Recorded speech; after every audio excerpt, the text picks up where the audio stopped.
Institution. Adama Bitogo appelle à l'unité des députés pour renforcer la paix en Côte d'Ivoire. Le 20 janvier 2025, l'Assemblée nationale de Côte d'Ivoire a officiellement ouvert sa première session ordinaire de l'année 2025, présidée par M. Adama Bitogo, en présence de plusieurs invités de marque, dont le président du Sénat du Nigeria, son Excellence Godwin Oboakpabio, ainsi que les présidents des assemblées nationales du Sénégal, El Malick Ndiaye du Bénin, Mbéounou Vlavonou du Ghana, Alban Souma Kimfor Babwe et du Togo, Kodjo Adeze. L'événement a été l'occasion pour M. Bitogo, président de l'Assemblée nationale des Côte d'Ivoire, de lancer un appel fort à la cohésion nationale, à la paix et à la résilience républicaine des députés à 10 mois de la présidentielle d'octobre 2025. Il a appelé ses collègues députés à être des acteurs de paix, à œuvrer pour la réconciliation et à renforcer la cohésion sociale à travers des actions législatives constructives et solidaires. L'année 2025 revêt un caractère particulier du fait de la tenue de scrutins majeurs, à savoir les élections présidentielles et législatives. Ces élections doivent traduire la maturité politique et démocratique de notre belle Côte d'Ivoire. J'invite donc tous les acteurs politiques ainsi que tous nos compatriotes à une conscience citoyenne, afin que dans un élan de patriotisme, que nous puissions offrir à la Côte d'Ivoire et à l'Afrique des élections apaisées. Avec le nouveau cycle électoral qui va s'ouvrir, nous, députés, en notre qualité de représentants du peuple, devrons être des vecteurs de paix et d'apaisement. Nos mandants nous observent. J'en appelle donc au sens de la responsabilité de chacun et de chacune de nous, afin d'œuvrer à ce que ces scrutins se tiennent dans un climat apaisé. C'est un engagement citoyen qui prend sa source dans la conscience citoyenne. J'en appelle donc à la résilience républicaine des députés que nous sommes et de nos concitoyens. Le président Bitogo a également salué la présence de ses homologues venus des autres pays, soulignant la solidarité entre les institutions parlementaires des pays de la sous-région. Le président de l'Assemblée nationale du Sénégal, El Malick Ndiaye, a quant à lui insisté sur l'importance de l'unité régionale pour un avenir de paix et a encouragé les députés ivoiriens à renforcer leur engagement pour la stabilité de la Côte d'Ivoire. Cette marque infinie de courtoisie et de cordialité confirme l'excellence des relations profondes entre nos deux peuples. Ces liens solides, tissés à l'aube des indépendances, se sont consolidés à travers l'intégration de nos deux peuples qui, au-delà de leur appartenance commune à l'espace ouest-africain, sont attachés aux idéaux de la paix et de la solidarité. Aujourd'hui, plus que jamais, nous, autorités sénégalaises, demeurons résolument engagés à maintenir cet élan de coopération et consolider les relations d'amitié et fraternelle entre nos deux peuples. Nous partageons véritablement une unité de destin. Dans cet esprit, nous, présidents de Parlement, devons œuvrer à renforcer la coordination, l'harmonisation législative et l'efficacité de nos actions afin de bâtir une CEDEAO véritablement tournée vers les peuples, répondant pleinement à leurs aspirations. De son côté, le président de l'Assemblée nationale du Ghana a exprimé son souhait de voir les institutions parlementaires de la sous-région jouer un rôle majeur dans la promotion des valeurs démocratiques et de bonne gouvernance. Nous devons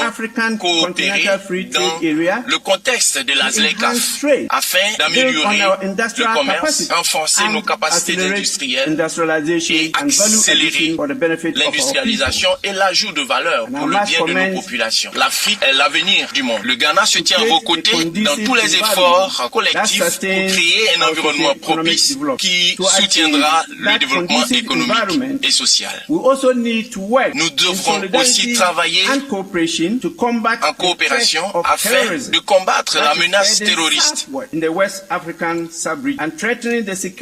qui menace la sécurité de nos pays et de nos peuples. Deuxièmement, nous devons travailler avec nos frères et sœurs du continent pour résoudre et prévenir les différents pays qui entravent la cohésion nationale et la stabilité sociale à travers le continent. Cette cérémonie solennelle a été un moment fort de réflexion pour les enjeux de la paix, de la cohésion sociale et de la stabilité politique en Côte d'Ivoire, dans la sous-région et dans le reste du monde, dans une dynamique de coopération parlementaire pour un développement harmonieux et durable. Rappelons que cette session ordinaire s'ouvre avec 25 projets de loi en instance sur le bureau de l'Assemblée nationale, dont 9 projets de loi ordinaires, 8 projets de loi de ratification d'ordonnances et 8 projets de loi d'autorisation d'ordonnances de convention internationale. APRA, Agence Presse, Radio et Audio.